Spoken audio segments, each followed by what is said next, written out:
GcExcel is a feature-rich Excel document API based on VSTO. The library is fast, efficient, and lightweight. GcExcel for Java includes all the features that are supported in the .NET version. This video walks through implementing Sparkline in a GcExcel spreadsheet. We have data for a range of columns from 0 to 90 days, and we'll add Sparklines to analyze the data.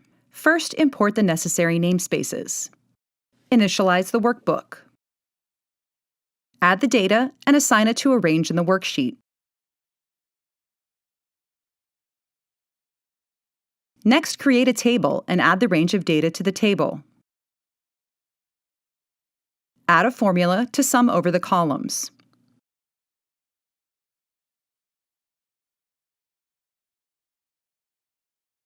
Add a sparkline at the desired location. Specify the sparkline type and pass the source data.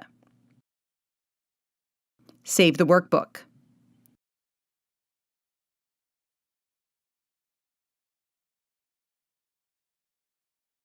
For more tutorials, blogs, and code samples, visit GrapeCity.com.